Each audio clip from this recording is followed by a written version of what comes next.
രോഗത്തെയും സൗഖ്യമാക്കാൻ കർത്താവിന് കഴിയും. ഏത് തകർന്ന അവസ്ഥയിലും ദൈവത്തിന് ഉയർത്തുവാൻ കഴിയും. ഏത് തകർന്നതിനെ പണിയുവാൻ ദൈവത്തിന് കഴിയും. നിരാശകളൊക്കെ മാറിപ്പോകട്ടെ, ഭാരങ്ങളൊക്കെ മാറിപ്പോകട്ടെ. അതിൽ ദൈവം നമ്മെ അനുഗ്രഹിക്കുന്ന ദൈവമാണ്. ദൈവം നമ്മെ മാനിക്കുന്ന ദൈവമാണ്.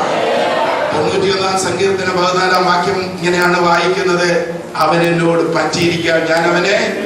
അപ്പൊ നമുക്ക് വിടുതൽ വേണം. എന്ത് വേണം? ദൈവത്തോട് പറ്റി നിൽക്കണം. അവൻ എന്റെ നാമത്തെ അറിയാൻ ഞാൻ അവനെ ഉയർത്തും. ഉയർച്ച പ്രാപിക്കണം. എന്ത് ചെയ്യണം? ദൈവനാമത്തെ അറിഞ്ഞോണം. ഹല്ലേലൂയ. ചുമ്മാതെ വിടുതൽ കിട്ടത്തില്ല. ആ ദൈവനാമത്തെ അറിഞ്ഞോണം, ദൈവത്തോട് പറ്റി നിന്നോണം. ഹല്ലേലൂയ. നമ്മുടെ ന്യായമായ എല്ലാ ആവശ്യവും ദൈവം നിറവേറ്റി തരും. വല്ലാതെ യാചിക്കുന്നതുകൊണ്ട് കിട്ടത്തില്ലെന്നുണ്ട്. പക്ഷെ ന്യായമായിട്ടുള്ള തന്റെ ഭക്തന്മാരുടെ ഹൃദയത്തിലെ ആഗ്രഹം അവനത് സാധിപ്പിക്കും. നല്ല എല്ലാ ആഗ്രഹങ്ങളെയും ദൈവം സാധിപ്പിക്കുന്ന ദൈവമാണ്. അത്ര നല്ലൊരു ദൈവത്തെയാണെന്നറിയാമോ നമുക്ക് സേവിക്കാൻ. ഹല്ലേലൂയ. കണ്ണുനീർ കാണുമ്പോൾ മനസ്സലിയുന്ന ദൈവം. ഹല്ലേലൂയ. നിങ്ങൾക്ക് ഏറ്റവും പ്രയാസമുള്ളപ്പോൾ നിങ്ങളുടെ വീട്ടില്, നിങ്ങളുടെ മുറിയിൽ മുട്ടുമടക്കി പ്രാർത്ഥിര്. ദൈവം ഇറങ്ങി വന്ന് പ്രവർത്തിക്കും. കണ്ണുനീര് നമ്മൾ പ്രാർത്ഥിക്കുമ്പോൾ 2 തുള്ളി കണ്ണുനീര് വീഴട്ടെ. അത് അവിടെയാണ് ഹൃദയനുറുക്കം ഉണ്ടാകുന്നത്. ഹൃദയം നുറുങ്ങുക എന്ന് പറയുമ്പോൾ കണ്ണുനീര് തന്നെ വരും. യഹോവ ഭക്തിക്കും താഴ്മയ്ക്കുമുള്ള പ്രതിഫലം എന്തുവാ? ധനവും മാനവും ജീവനുമാണ് ദൈവത്തിന്റെ ദിവസം. അപ്പൊ താഴ്മ വേണം, യഹോവ ഭക്തി വേണം. എങ്ങനെയാണെങ്കിൽ നമുക്ക് എന്തൊക്കെ കിട്ടും? ധനം കിട്ടും, മാനം കിട്ടും, ജീവനും കിട്ടും.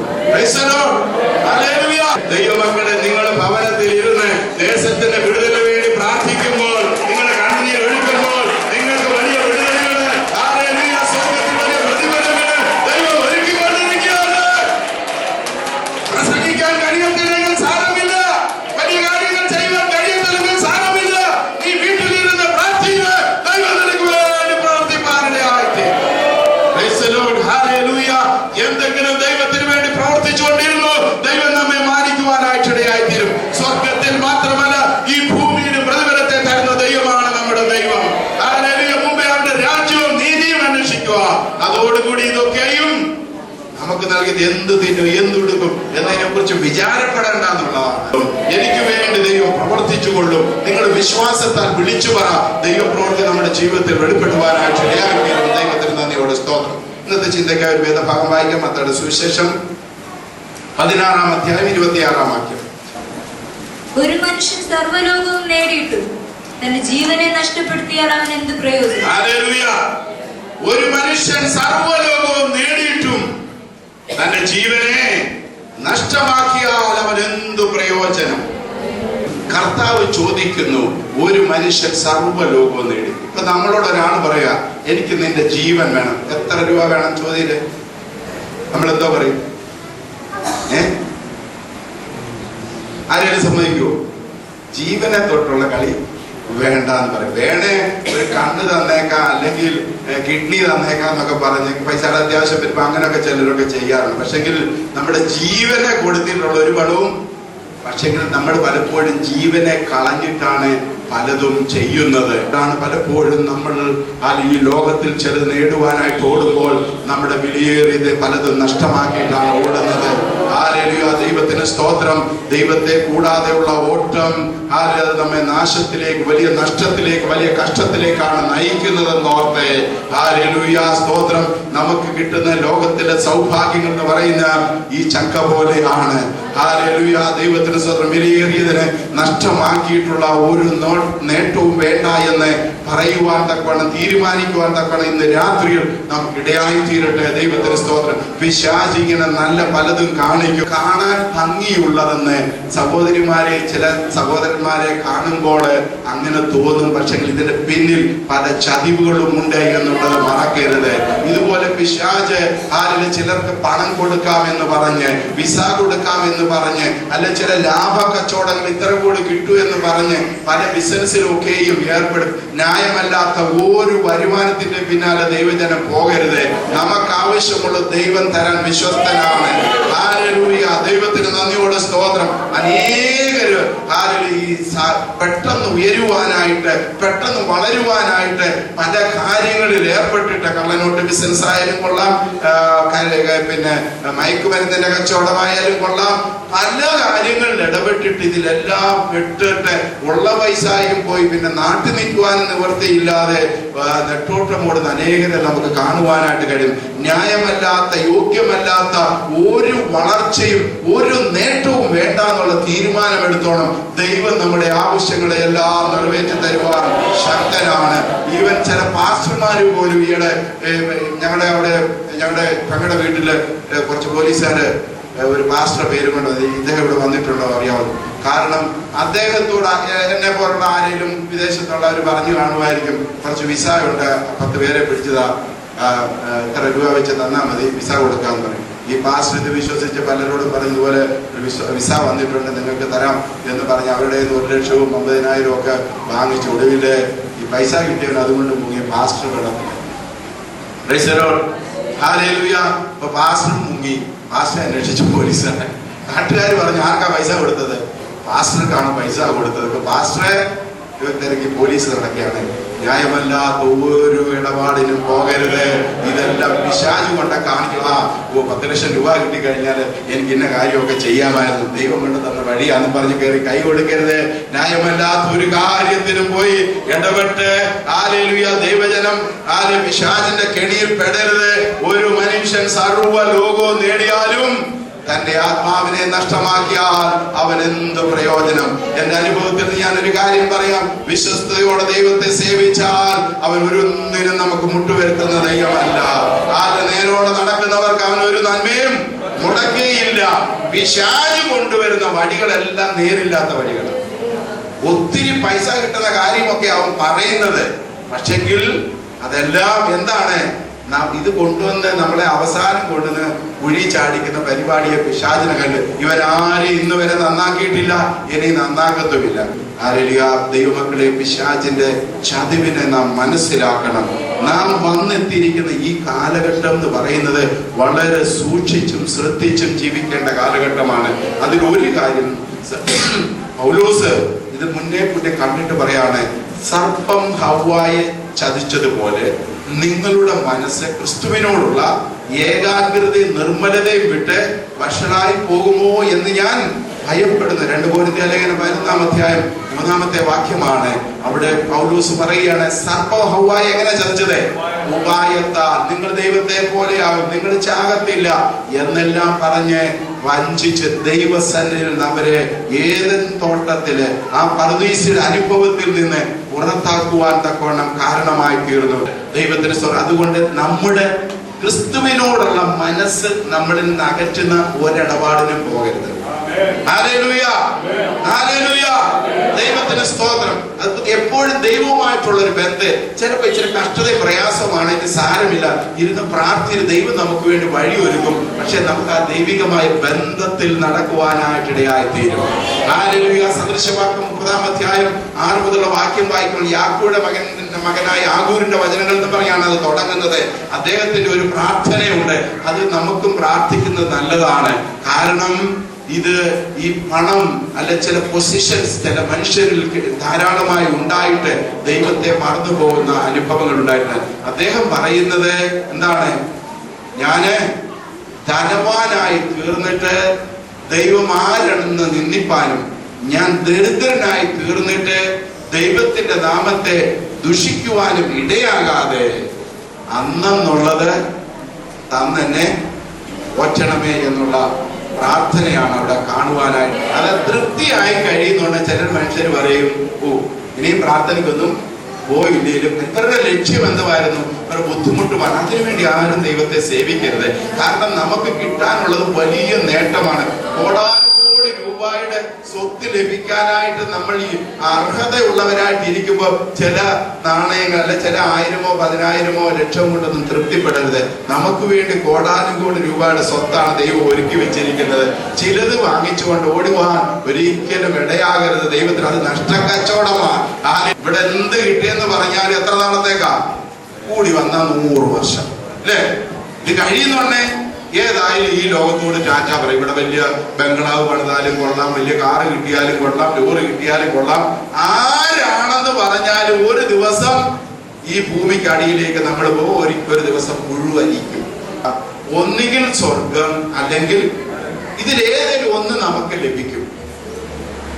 ഏതായാലും ആ നരകത്തിൽ പോകാൻ നമുക്ക് ഇടയാകും. ഒരു മനുഷ്യൻ സർവ്വലോകവും നേടിയാലും തന്റെ ആത്മാവിനെ നഷ്ടമാക്കിയാൽ എന്തു പ്രയോജനം? ഇന്നത്തെ പിള്ളേർക്കൊക്കെ എങ്ങനെയും ഒരു തന്തക്കറാകാൻ, അല്ലെങ്കിൽ പിന്നെ ക്രിക്കറ്റിലൊക്കെ ഒന്ന് കുറെ സ്കോറൊക്കെ എടുക്കാൻ, അതിലൊക്കെ ഒന്ന് ഷൈൻ ചെയ്യാനായിട്ട് വളരെ ആഗ്രഹമാണ്. ഇവിടെ ആരായാലും ഹല്ലേലൂയ സ്തോത്രം, ദൈവരാജ്യത്തിൽ പോകാൻ പറ്റത്തില്ലെങ്കിൽ നരകത്തിലേ പോകത്തുള്ളൂ. ദൈവത്തിന് സ്തോത്രം. അതുകൊണ്ട് നമ്മുടെ ജീവിതത്തെ ക്രമീകരിച്ച് ദൈവരാജ്യത്തിന്റെ അവകാശികളായി തീരുവാൻ നമുക്ക് ഇടയായി തീരണം. ഇതൊരു ഒരു കളിയായിട്ടുള്ള കാര്യമല്ല.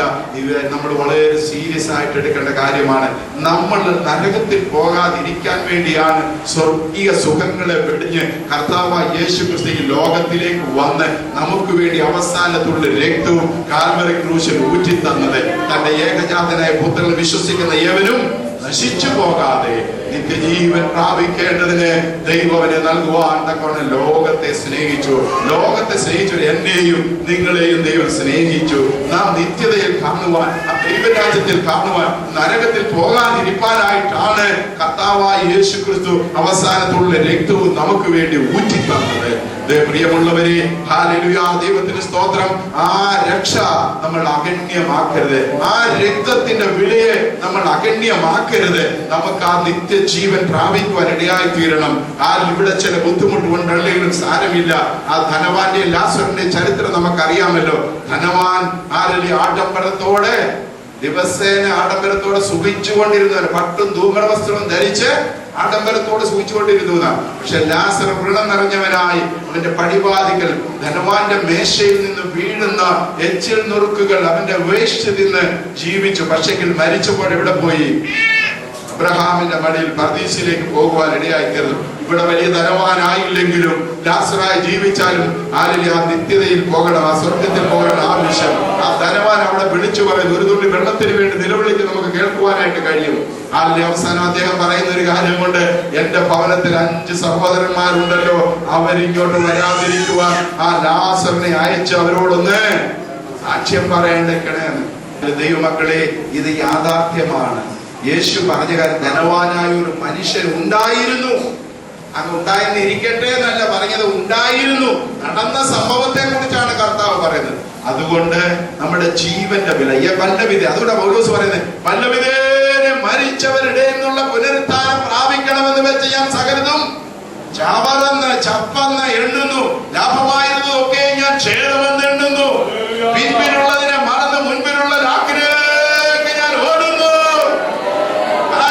ദൈവം നമുക്ക് വേണ്ടി ഒരുക്കിയിരിക്കുന്ന ആ നിത്യജീവനെ കരസ്ഥമാക്കുവാൻ നമുക്ക് ഓരോരുത്തർക്കും ഇടയാകണം. നമ്മുടെ വീണ്ടെത്തിക്കാൻ പിശാചിനെ അനുവദിക്കരുത്.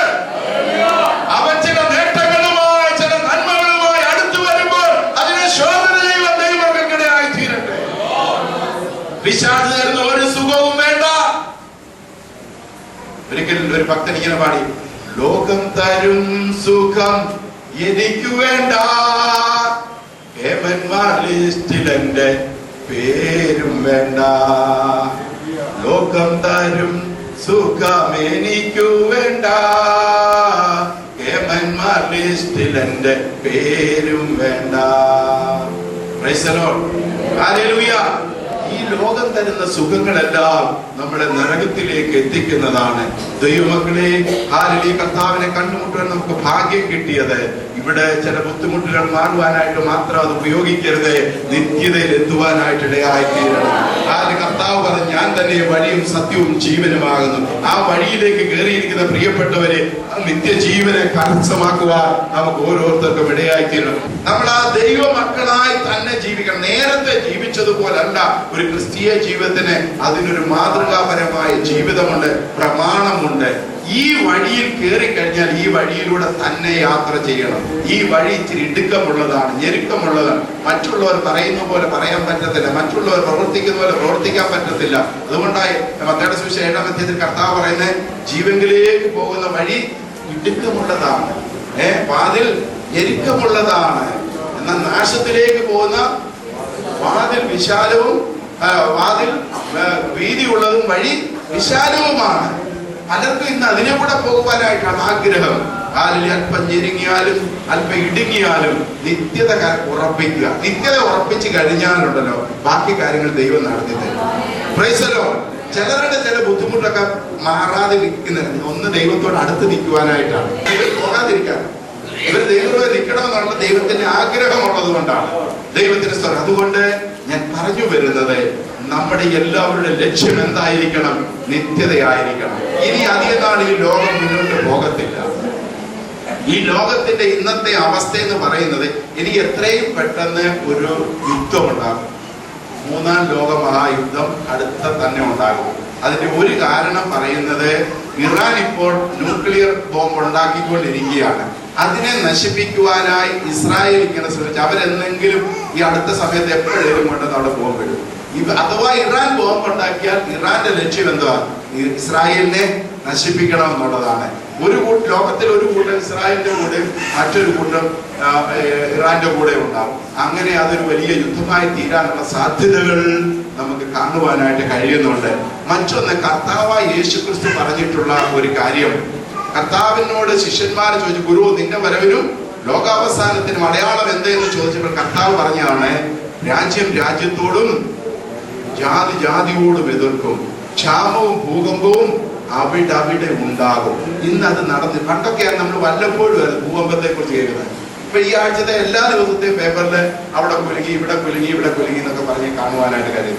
ഭൂകമ്പം എന്ന് പറയുന്ന ഒരു നിത്യ സംഭവമായി മാറിയിരിക്കുകയാണ്. കർത്താവ് പറഞ്ഞു, കർത്താവിന്റെ വരവിന് മുമ്പ് അല്ലെ ലോകാവസാനത്തിന് മുമ്പ് എന്തുണ്ടാകും? ക്ഷാമവും ഭൂകമ്പവും അവിടെ ഉണ്ടായിക്കൊണ്ടിരിക്കും. പിന്നെ ജാതി ജാതിയോട്, രാജ്യം രാജ്യത്തോട് എതിർക്കും. ഒരു രാജ്യം വേറൊരു രാജ്യത്തോട് എതിർക്കുന്നത് ഇതുവരെ കണ്ടിട്ടുള്ളൂ. പക്ഷെ ഇപ്പോഴേ കാണുന്നത് എന്താണെന്നറിയാമോ? ആ രാജ്യം ആ രാജ്യത്തോട് തന്നെ എതിർക്കുന്നതാണ്. ദേശം ഒരു വല്ലാത്ത നിലയിലേക്ക് പോയിക്കൊണ്ടിരിക്കും. സമ്പന്ന രാജ്യങ്ങളായ അമേരിക്ക, യൂറോപ്പ്, ജപ്പാൻ ഒക്കെ സാമ്പത്തികമായി ഞെരുങ്ങിക്കൊണ്ടിരിക്കുകയാണ്. ഹല്ലേലൂയ, ദൈവത്തിന് സ്തോത്രം. ഈ ലോകത്തിൽ ഇനിയും സ്വസ്ഥമായി സമാധാനമായി കഴിയാമെന്ന് വിചാരിക്കേണ്ട. വല്ലവിധേയനും സ്വർഗത്തിൽ പോകാനുള്ള വഴി നോക്കിക്കോണം. ഹല്ലേലൂയ, ദൈവത്തിന് സ്തോത്രം. ദൈവത്തിന് നന്ദിയോട്. ഇത് വേദപുസ്തകത്തിൽ നേരത്തെ പറഞ്ഞിരിക്കുന്ന കാര്യമാണ്. ജാതി ജാതിയോട് എതിർക്കും, രാജ്യം രാജ്യത്തോട് എതിർക്കും, ക്ഷാമവും ഭൂകമ്പവും അവിടെ ഉണ്ടാകും. എത്ര രാജ്യങ്ങൾ ക്ഷാമത്തിന്റെ പിടിയിലാണെന്ന് അറിയാമോ? നമുക്കറിയാം, ഇന്ന് കേരളത്തിൽ എത്ര നെല്ല് ഉത്പാദിപ്പിക്കുന്നുണ്ട്, എത്ര വെജിറ്റബിൾ ഉത്പാദിപ്പിക്കുന്നുണ്ട്. ഇപ്പൊ തമിഴ്നാടും കർണാടകയും ഉണ്ട്. ഇപ്പം ഈ വിഷുവിനോടുള്ള ബന്ധത്തിൽ ന്യൂസ് കണ്ടവർക്ക് അറിയാം, പറയുന്ന അവിടുത്തെ പ്രൊഡക്ഷൻ കുറഞ്ഞത് കൊണ്ട് ഇപ്പൊ വരുന്നത് കുറഞ്ഞു, അതുകൊണ്ട് വില കൂടുന്നു. കർഷകർ കൃഷി നിർത്തി കഴിഞ്ഞാൽ എന്തോട്ട് കഴിക്കാനായി മനുഷ്യന്? യൂറോപ്യൻ രാജ്യങ്ങളിലും അനേക സ്ഥലങ്ങളിൽ കൃഷിയിൽ നിന്ന് മനുഷ്യൻ മാറിക്കൊണ്ടിരിക്കുകയാണ്. ഇവിടെ IT വ്യവസായം വന്നതുകൊണ്ടോ, റിയൽ എസ്റ്റേറ്റ് വളർന്നതുകൊണ്ടോ, അല്ലെങ്കിൽ മെട്രോ ഇവിടെ വന്നതുകൊണ്ടോ വല്ലതും പട്ടിണി മാറും? വല്ലതും കഴിക്കണമെങ്കിൽ എന്ത് വേണം? ആഹാരം ഉണ്ടെങ്കിലേ പറ്റുള്ളൂ. അതിവിടെ അതിന്റെ പ്രൊഡക്ഷൻ കുറഞ്ഞുകൊണ്ടിരിക്കുകയാണ്. അതിന്റെ കൺസെപ്ഷൻ വളരെ ജനം കൂടിക്കൊണ്ടിരിക്കുകയാണ്. ഹല്ലേലൂയ, സ്തോത്രം. ലോകത്തിൽ ഇപ്പോൾ 700 കോടിയോളം ജനമായി കഴിഞ്ഞു. അവർക്കുള്ള ആഹാരങ്ങൾ വേണ്ട വിധത്തിൽ ലോകത്തിൽ ഉത്പാദിപ്പിക്കപ്പെടുന്നില്ല. അതിന് ഓരോ ദിവസം ചെല്ലുന്തോറും അതിന്റെ അളവ് കുറഞ്ഞുകൊണ്ടിരിക്കും. അതുകൊണ്ട് ദൈവജനമേ, കർത്താവ് പറഞ്ഞതുപോലെ ഹല്ലേലൂയ, ക്ഷാമവും ഭൂകമ്പവും നമ്മുടെ മുമ്പിൽ വന്നിരിക്കുകയാണ്. ഇതിനി അധികമായിട്ട് വന്നുകൊണ്ടേയിരിക്കുകയുള്ളൂ. മത്തായിയുടെ സുവിശേഷം 12-24 അധ്യായം 14 വാക്യത്തില് കർത്താവ് ഇങ്ങനൊരു കാര്യം പറയുന്നു, രാജ്യത്തിന്റെ ഈ സുവിശേഷം സകല ജാതികൾക്കും സാക്ഷ്യമായി പ്രസംഗിക്കപ്പെടും, അപ്പോൾ അവസാനം വരും. ഈ ലോകത്തിനൊരു അവസാനമുണ്ടെന്ന് കർത്താവായ യേശുക്രിസ്തു പറഞ്ഞു. അതെന്താണെന്നും പറഞ്ഞിട്ടുണ്ട്. രാജ്യത്തിന്റെ ഈ സുവിശേഷം ഭൂലോകമൊക്കെയും പ്രസംഗിക്കപ്പെടും, അപ്പോൾ അവസാനം വരും. നിങ്ങൾക്കറിയാമോ? ഹല്ലേലൂയ, ദൈവത്തിന് സ്തോത്രം. ഇന്ന് ഏത് ടെലിവിഷൻ ചാനലുകൾ തുറന്നാലും അവിടെ കൂടെ സുവിശേഷം കേൾക്കുവാനായിട്ട് ഇടയായിത്തീരും. എല്ലാ ഭാഷയിലും ഇന്ന് സുവിശേഷമുണ്ട്. റേഡിയോയിലൂടെ, ടെലിവിഷനിലൂടെ, പത്രങ്ങളിലൂടെ, മാസികളിലൂടെ, ഇതുപോലെ പരസ്യങ്ങളുടെ കൺവെൻഷനിലൂടെ ഒക്കെയും സുവിശേഷം ലോകത്തിലെ സകല ജനവും കേട്ടുകൊണ്ടിരിക്കുകയാണ്. സകല ജാതികളും ഇത് കേൾക്കും. അപ്പോൾ അവസാനം വരും. ഇനി ചിലരൂടെ കേൾക്കാനുള്ളത് കൊണ്ട് കർത്താവ് ഇങ്ങനെ വെയിറ്റ് ചെയ്തുകൊണ്ടിരിക്കുകയാണ്. അവരുടെ അവസാനത്തെ ആൾ എന്ന് കേൾക്കുന്നു, അപ്പോൾ പറയും കാഹളം മുഴക്കിക്കോളാൻ. Hallelujah, hallelujah, hallelujah. ദൈവത്തിന് നന്ദിയോടെ സ്തോത്രം. അഥവാ കർത്താവ് വരാൻ ഇച്ചിരി ലേറ്റ് ആയാലും നമ്മുടെ കാര്യത്തിൽ ഒരു ലേറ്റും ഇല്ല. നമ്മൾ ഇന്നലെ നാളെ ടാറ്റ പറഞ്ഞേ പറ്റത്തുള്ളൂ. ഞാൻ പലപ്പോഴും പ്രസംഗം പറയാറുണ്ട്, നമ്മുടെ മൂക്കിലൊക്കെ ഇങ്ങനെ ഭംഗിയൊക്കെ വെച്ചിട്ട് കെട്ടിക്കകത്ത് കിടക്കുന്ന നമ്മൾ വല്ലപ്പോഴും ഒന്ന് കാണുന്നത്, നമ്മുടെ ഭാവനയിൽ കാണുന്നത് നല്ലതായിരിക്കും. Praise the Lord. ഇതാണ് ഒരു മനുഷ്യന്റെ അവസാനം എന്ന് പറയുന്നത്. എത്ര ഞാൻ ആരാന്നറിയാവോ എന്നൊക്കെ പറയുന്ന ആരാ, നീ അവസാനം ഇങ്ങനെ വരേണ്ടവരാ, ഇത് വരാതെ ഇവിടെ പോകാനാ. ഒരു ദിവസം ഈ ശരീരം എന്ത് ചെയ്യും? മുഴുവനിക്കുന്ന ശരീരമാണ്. എത്ര ആരോഗ്യമുണ്ടെന്ന് പറഞ്ഞാലും, എത്ര വലിയവനാന്ന് പറഞ്ഞാലും, എത്ര കേവനാന്ന് പറഞ്ഞാലും, ഒരു ദിവസം നിന്റെ മൂക്കിലും പഞ്ഞി വെക്കും. ഹല്ലേലൂയ. ദൈവത്തിന് നന്ദിയോടെ സ്തോത്രം. ഇത് നമ്മൾ അറിഞ്ഞ് ഹല്ലേലൂയ ദൈവത്തെ ഭയപ്പെട്ട് ജീവിപ്പാനിടയായി തീരണം. നാം മരിച്ചു കഴിഞ്ഞാൽ ഒന്നുകിൽ സ്വർഗത്തിൽ അല്ലെങ്കിൽ നരകത്തിൽ. അവനവൻ ശരീരത്തിൽ ഇരിക്കുമ്പോൾ ചെയ്തത് നല്ലതായാലും തീയതായാലും അതിന് തക്കവണ്ണം പ്രാപിക്കുവാനായിട്ടാണ് ചെല്ലുന്നത്.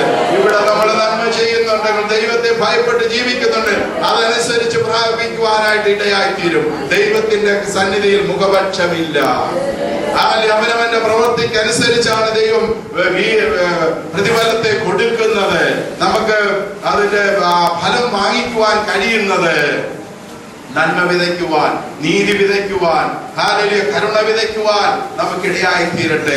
ദൈവമക്കളെ ദൈവഭക്തിയോടെ ജീവിപ്പാൻ, വിശുദ്ധിയോടെ ജീവിപ്പാൻ നമ്മുടെ ലക്ഷ്യം എനിക്ക് ആ ദൈവരാജ്യം അവകാശമാക്കണം.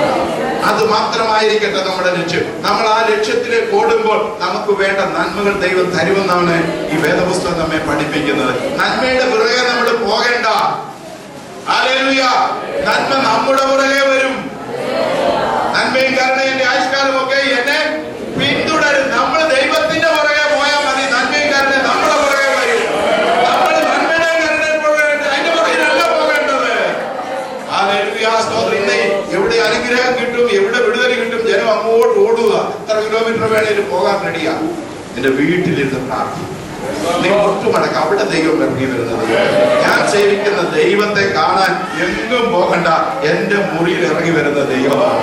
ഹല്ലേലൂയ, സ്തോത്രം. ഞാനിത് പ്രസംഗിക്കാൻ ഇറങ്ങി തിരിച്ച് എന്താണെന്ന് അറിയാവോ? എന്റെ പ്രാർത്ഥന കേട്ട് എന്റെ ബുദ്ധിമുട്ടുകളെ മാറ്റി എനിക്ക് വേണ്ടി വഴികളെ തുറന്ന് എനിക്ക് പ്രത്യാശ തന്ന ദൈവം. ഈ ദൈവം ഏത് തകർന്നവരെയും ഉദ്ധരിക്കുവാൻ കഴിയുന്ന ദൈവമാണ്. മറ്റുള്ളവരോട് പറയാനായിട്ടാണ് ഇറങ്ങിത്തിരിച്ചത്. മുമ്പ് ദൈവദാസൻ പറഞ്ഞല്ലോ, ആദ്യം ഞാൻ പ്രസംഗിക്കാൻ പോകുന്നിടത്തൊന്നും കാശ് വാങ്ങിക്കുന്നവനല്ല. ആദ്യം ജനം രക്ഷിക്കപ്പെടട്ടെ, ജനം കർത്താവിനെ കാട്ടെ, അവരുടെ ബുദ്ധിമുട്ട് മാറട്ടെ, അവരുടെ പ്രയാസം മാറട്ടെ. കാരണം ഇത്ര നല്ലൊരു ദൈവം ഉണ്ട് എന്ന് ഞാൻ അറിഞ്ഞ ദൈവത്തെ മറ്റുള്ളവർക്ക് പരിചയപ്പെടുത്തുവാനായിട്ട് ഇറങ്ങിത്തിരിച്ചത്. അതിൽ പ്രധാനമായിട്ട് നമുക്ക് വേണ്ടി ദൈവം സ്വർഗരാജ്യം ഒരുക്കുന്നുണ്ട്. അത് നാം കരസ്ഥമാക്കുവാൻ ഇടയായി തീരണം. ആദ്യം അവിടെ പോയി കഴിഞ്ഞാൽ, ഞാനാണേലും America, Canada, Australia, Korea, Singapore, Malaysia ഇവിടെ എല്ലാം പോയിട്ടുള്ള ആളാണ്. അപ്പൊ ഇവിടെയൊക്കെ പണ്ട് ആഗ്രഹം ഉണ്ടായിരുന്നു അമേരിക്കയിൽ അങ്ങനെ പോയി താമസിക്കണം, അല്ലെ ഓസ്ട്രേലിയയിൽ പോയി താമസിക്കണം എന്നൊക്കെ. അവിടെയൊക്കെ ചെന്ന് കഴിഞ്ഞപ്പോഴാ എവിടെ ചെന്നാലും കഷ്ടവും പ്രയാസവും വേദനയും രോഗവും ഒക്കെ ഉണ്ട്. പിന്നെ പുസ്തകം പഠിച്ചപ്പോഴാണ് ഇതില്ലാത്ത ഒറ്റ സ്ഥലമേ ഉള്ളൂ. എവിടെയാണ്? സ്വർഗരാജ്യം. പല വിധേന അവിടെ പോകാൻ ശ്രമിച്ചാൽ നമ്മൾ രക്ഷപ്പെട്ടു. ഹല്ലേലൂയ. ദൈവത്തിന് നന്ദിയോടെ സ്തോത്രം ചെയ്യും. കണ്ണുനീരില്ലാത്ത, രോഗമില്ലാത്ത, വേദനയില്ലാത്ത ആ നിത്യരാജ്യം അവകാശമാക്കുവാൻ നമുക്കിടയായി തീരട്ടെ. ഒരു മനുഷ്യൻ സർവ്വലോകവും നേടിയാലും തന്റെ ആത്മാവിനെ നഷ്ടമാക്കിയാൽ എന്തു പ്രയോജനം? Hallelujah, hallelujah. ദൈവമക്കളെ ആ ഒരു തീരുമാനം എടുക്കട്ടെ. എന്റെ ജീവനെ നഷ്ടമാക്കുവാൻ ഞാൻ അനുവദിക്കയില്ല. എനിക്ക് ആ ദൈവരാജ്യം അവകാശമാക്കണം. എനിക്ക് ആ നിത്യത അവകാശമാക്കണം. എല്ലാവരും എഴുന്നേറ്റാണ്. സൂര്യചന്ദ്ര താരങ്ങളെ കടന്നു സ്വർഗ